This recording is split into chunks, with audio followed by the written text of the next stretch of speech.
राजा अकबर और उनके मनोबली और बुद्धिमान मंत्री बीरबल के बीच अनेक मनोहास्य और बुद्धिमत्ता भरे संवाद हुए। एक दिन अकबर ने बीरबल से कहा, बीरबल, तुम्हारी बुद्धिमत्ता का मैं सराहना करता हूँ, पर क्या तुम एक ऐसी कहानी लिख सकते हो जिसमें रहस्य हो और जो सुनने वालों को सोचने पर मजबूर करे। बीरबल मुस्कराए और राजा की इस चुनौती को स्वीकार कर लिया। उन्होंने एक ऐसी कहानी बनाई जिसमें रहस्य, बुद्धिमत्ता और शिक्षा समाहित थी। कहानी थी एक छोटे से गांव की, जहां एक बूंद बूंद से सागर बनता था। गांव वाले रोज बूंदें डालते थे और सागर बढ़ता रहता था। एक दिन गांव के बच्चे नीला जादू करने वाले बाबा से मिले और उनसे सागर के बढ़ने का रहस्य पूछा। बाबा ने उन्हें एक जादूगर का गुलदस्ता दिखाया और कहा, हर रोज एक नई बूंद अद्भुतता से भरी होती है और वह यहाँ का रहस्य है। बच्चे ने उसे उठाकर देखा और हैरान होकर पूछा, यह कैसे हो सकता है? बाबा मुस्कराए और बताया, हर किसी का यहाँ अपना योगदान है, जैसे तुम भी हर रोज एक पोषण युक्त बूंद डालते हो। सागर इस संग्रह के बादल और हवा से भरा रहता है, जिससे वह हमेशा बढ़ता रहता है। बच्चे ने समझा कि हर किसी का योगदान महत्वपूर्ण है और वह अपने गांव वालों के साथ मिलकर अच्छे कामों में योगदान देने का निर्णय लिया।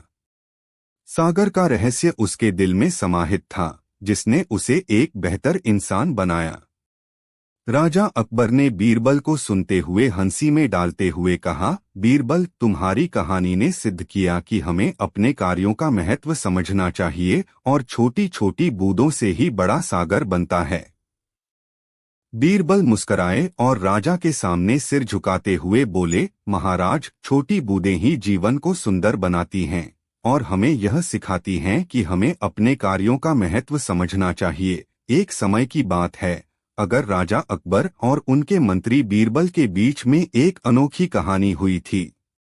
राजा ने बीरबल से एक सवाल किया, बीरबल, तुम्हारा बुद्धिमत्ता का सत्यापन करने के लिए मुझे एक ऐसी कहानी सुनाओ जो हर किसी को सोचने पर मजबूर करे। बीरबल मुस्कराए और बताए, हुजूर, एक गांव था जहां एक बुढ़िया बालक के साथ रहती थी।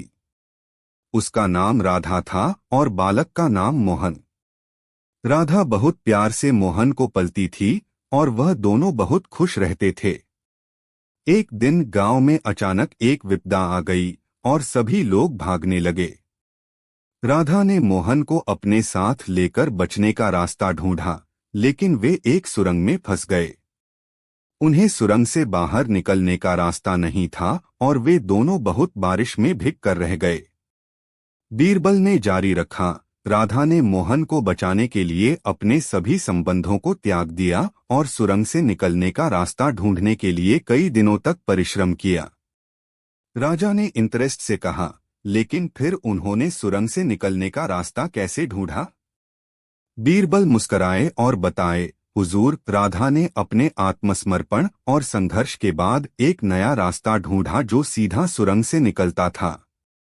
उसने देखा कि अगर वह सुरंग की ऊंचाई को कुछ इंच बढ़ा देती तो वह सीधा सुरंग से बाहर निकल सकती है। राजा ने चिंगारी बढ़ाते हुए कहा, क्या एक ऐसी साधना हमें दिखा सकते हो जो हमारी दुनियाओं को सुधारने में मदद कर सकती है? बीरबल ने मुस्कुराकर कहा, महाराज, हमें अपने दृष्टिकोण को बदलकर समस्याओं का हल ढूंढना चाहिए। जब हम सीधे सुरंग से निकलने का रास्ता नहीं देख सकते तो हमें नए दृष्टिकोण देखना चाहिए।